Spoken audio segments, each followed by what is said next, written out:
So here is why. This would be 5 days after the last vlog that I did.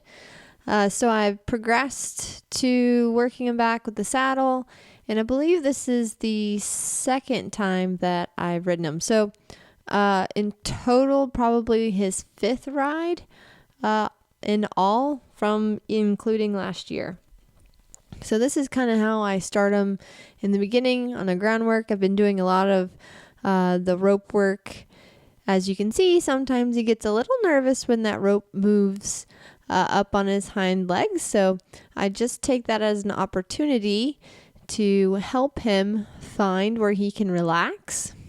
And this is a good time too, as I've been incorporating with the bit, to start to get a little bit of flexion. And then when he gives me that little bit of flexion and softness, I can relax on the rope. And so then he is able to understand that softness, then gives the correct reaction.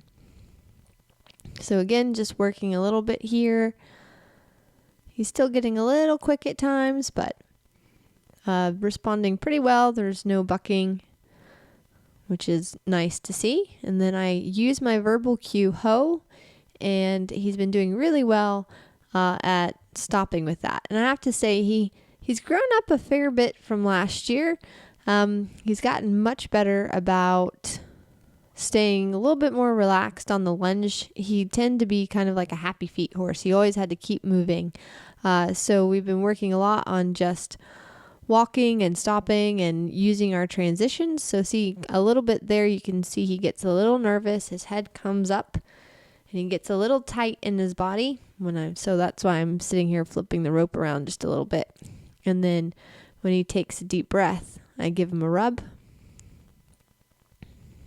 And again, this is all just practicing for that one time when you're on your horse and something gets tangled around their legs, or you in fact come off around their legs. This work can help prepare your horse. And you will have seen that I had it through the stirrup on one side and then through the other I didn't. I tend to like to change it up. So some days I'll switch which side. I kind of stick it through the stirrup just to kind of not keep everything completely the same for him. So in case that rope can go up on a different spot. And then also by running it through the stirrup, it's simulating your leg kind of going back on the further part of the horse when you're asking for a transition. And he's doing pretty good here at the walk. Again, you could see he got a little nervous maybe in the beginning, but now he's already better. And every now and then you may see him shake his head. The flies are starting to come out down here in Florida, so they like to go after his face, it seems. So now I've taken the other rope off, and I've just got my one line, which is a smidge on the short side, but it works well enough. I like it better than that lunge line that I had.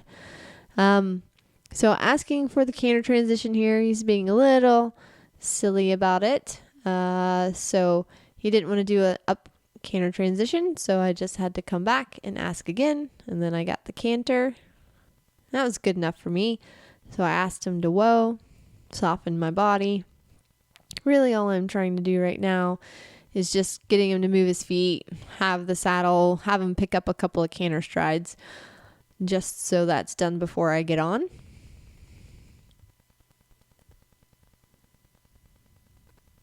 And so now I'm going to send him to the left.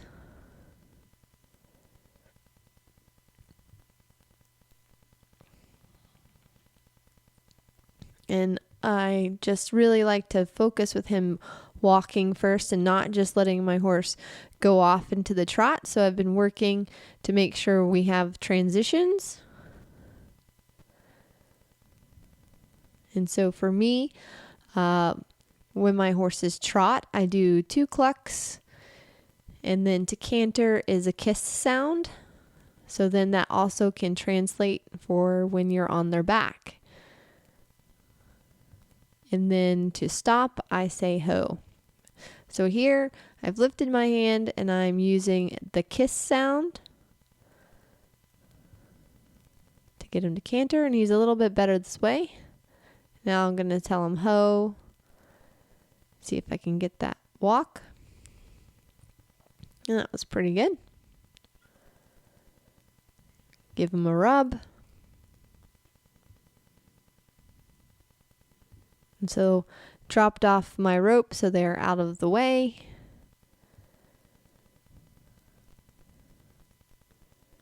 And take him to get on. So here I'm just getting on kind of halfway. He's always been really good about this part.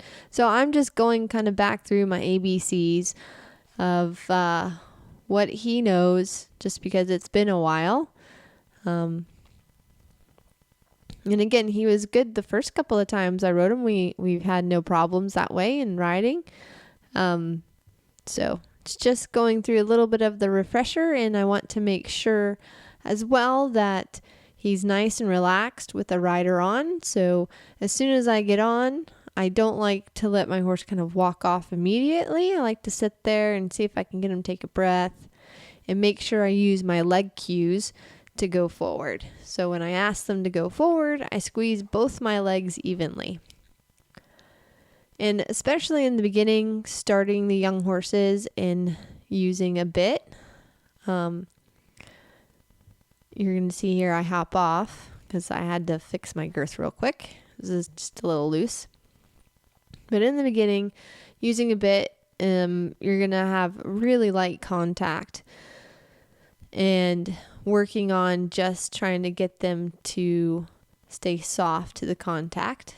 So here's another time where I got on and I wanted him to wait for my leg cue.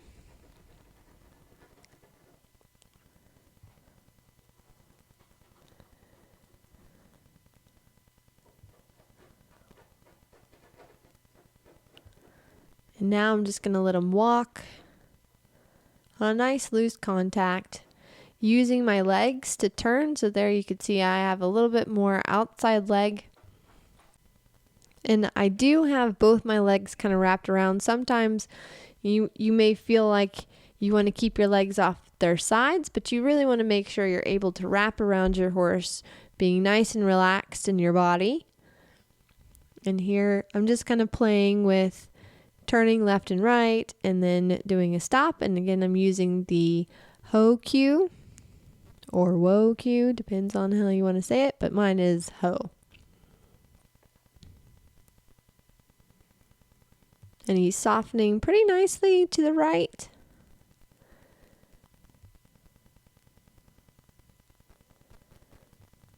And I'm working in a little bit of doing a circle in that one corner because that tends to be where he likes to drop the shoulder and lose his balance some when we go into our trot or canter.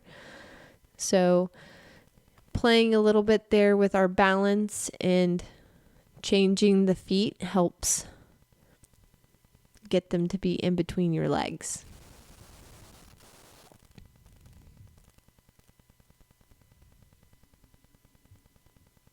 And I'm just going to continue to walk here. And I gave him a little rub and he wanted to stop just because he's not sure, and that's kind of okay. I'd much rather have this type of reaction versus when you have them get nervous and they want to speed up. So that's really a nice thing about him is when he's not sure, he'll tighten up, but he's more willing to slow down when he's not sure than to speed up, which is something I like the direction that that's happening in. So asked him to go into the trot transition. Kind of one of the biggest things is I can tend to feel myself want to tip forward, especially on the young horses, because you want to be soft, you want to get them to go forward. But oftentimes it's best to stay back behind them. So you feel like you're leaning back, but I'm really not. I feel like I'm leaning back here, but I'm just nice up and down. But I'm in balance for him. And then I am able to say whoa, and I'm not even touching the rein. So I'm able to take my legs off a little bit and say the whoa, and he stops, which is really nice. And every time we go from an up transition to the down, I'd like to give him a little time of walking, just so he doesn't think anytime we ride it's go, go, go. I want to make sure there's the time in between. And I asked him back up into the trot. You can see I have a really loose connection on the bit. And I'm going to track to the right, using my legs as well.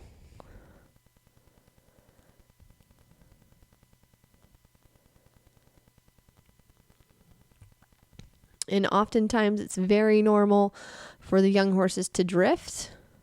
Now I'm going to ask them to canter, which I was able to get a fairly decent canter there. And again, I'm having to stay back behind him and keep my leg on. And then I'm going to ask for the whoa. You're going to notice that I ask for the transitions and the up and down in the same spot, because I find that for the young horses, they know what's coming, so they start to understand, and it's easier to teach them the cue of the transition work when they know what's about to come. So the consistency of asking for the transitions in the same spot can be really helpful. And then again, going back, changing directions, picking up the trot. And I'm going to try to ask, near the same spot. I didn't get the correct lead, but that doesn't really matter right now. All that matters is that he's cantering. So I'll tell him to trot, and then I ask again so I can get the true lead. And there we go. He has a really nice canter. Stay back behind him. Told him whoa. And he gave me a really nice stop. And he took a really nice breath after that. So I'm going to give him good pats. Ask him to walk forward now. And now I'm just going to go back to a little bit more walk work on a nice loose rein.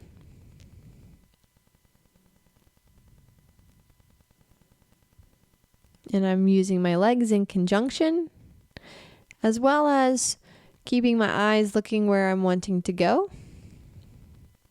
I'm playing a little bit with the reins here, but I'm wanting to find a good spot to finish. So getting some nice soft turns on him with a nice loose contact, and I'm gonna let that be the end of it. So trying to keep my sessions around 20 minutes or so, not too much, so they can still be nice and positive. And overall, I'm really happy with how he's progressing.